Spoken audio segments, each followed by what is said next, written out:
धरा रावाज श्रीमत साज श्रीमत से सन ओ श्री राधरा रावाज श्रीमत से बोलिए हनुमान जी महाराज।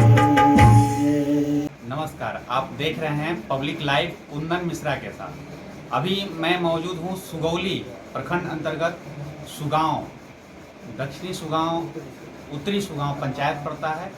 और आपको बताएं कि आज भगवान श्री कृष्ण भगवान की जो है सो आज छठा दिन है जन्म का, आज छठियार उसको बोला जाता है।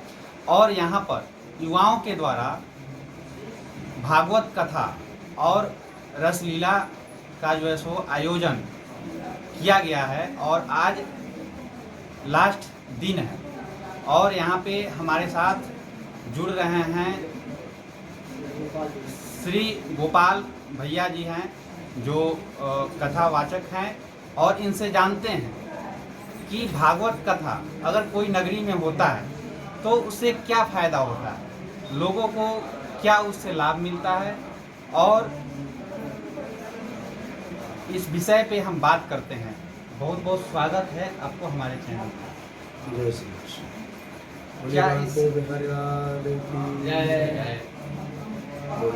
इससे भागवत कथा कोई नगरी में अगर होता है तो इससे क्या फायदा होता है वहाँ के जनता को, वहाँ के लोगों को? श्रीमद् भागवत कथा जहाँ भी होती है, चाहे वो तीर्थ स्थल पर हो, चाहे किसी के गृहस्थ में हो, तो भागवत कथा का विशेष लाभ यही है।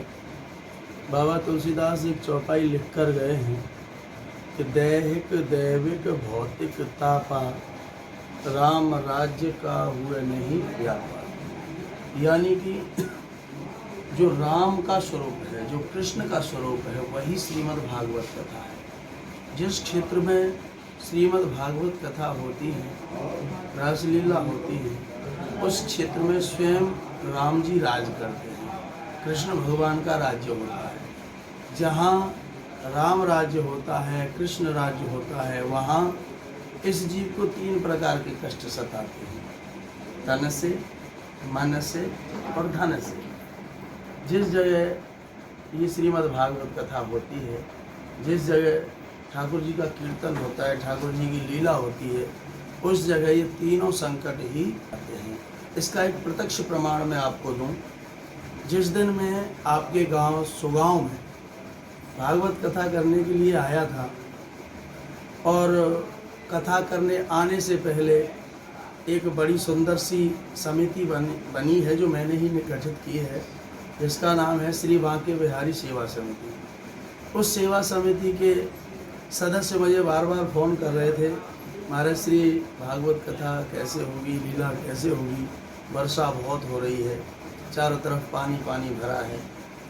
तो मेरा विश्वास था और विश्वास है, विश्वास रहेगा कि ठाकुर जी जो करते हैं अच्छा करते हैं, बिहारी जी जो करते हैं अच्छा करते हैं। मैंने इनसे बोला था कि जब तक हम नहीं आ रहे हैं, जब तक ठाकुर जी का आपके यहाँ प्रादुर्भाव नहीं हो रहा है, तब तक ही संकट मानिए।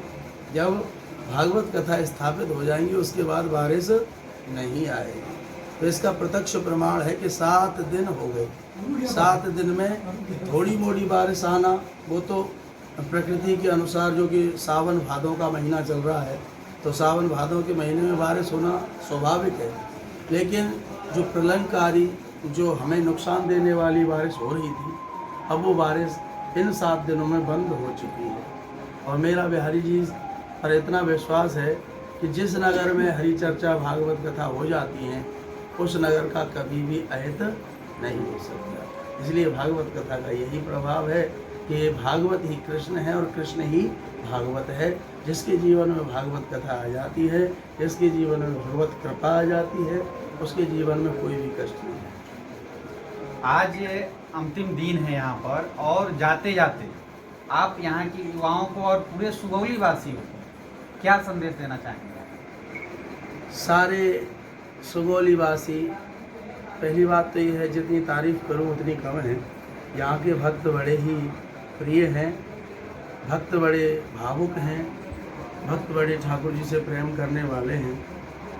कुछ प्रथाएं चली आ रही हैं जिनकी वजह से कुछ मार्ग से विमुख चल रहे हैं। मेरा संदेश जो विमुख चल रहे हैं उनके लिए है कि वो सदमार्ग पर चलें।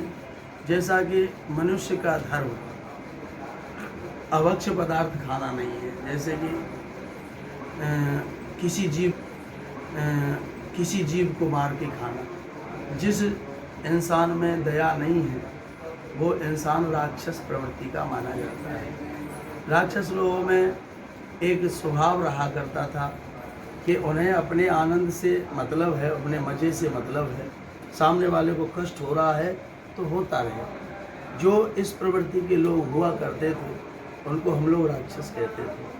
अगर पहले तो इस गांव में सब लोग अच्छे हैं, बाई द वे कोई इस मार्ग पर चलने वाला है तो मैं उनके लिए एक ही संदेश दूंगा कि वो जीव हत्या करना बंद करें, जितना हो सके शाकाहारी बने।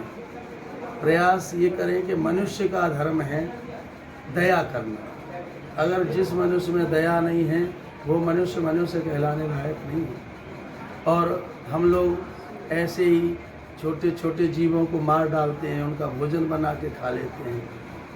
तो मेरी तरफ से यही संदेश है कि जीवों पे दया करें, उनकी हत्या ना करें, शाकाहारी बने।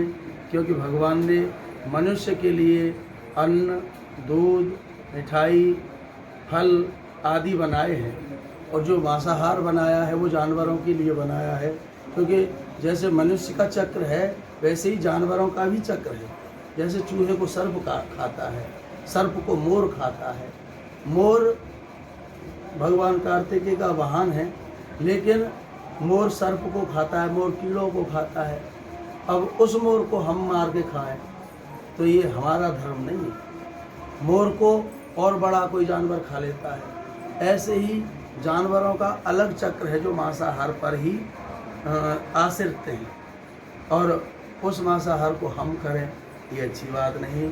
इसलिए सबके लिए यही संदेश, एक अपील कि मांसाहार छोड़ें, शाकाहारी बने।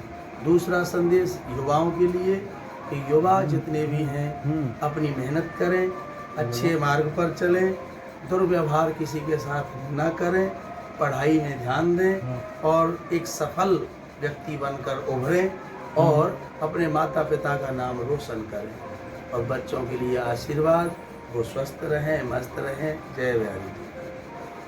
बहुत बहुत धन्यवाद हम देना चाहेंगे भैया जी का, और हमारे चैनल से जुड़े इसलिए आप देखते रहिए पब्लिक लाइव कुंदन मिश्रा के साथ।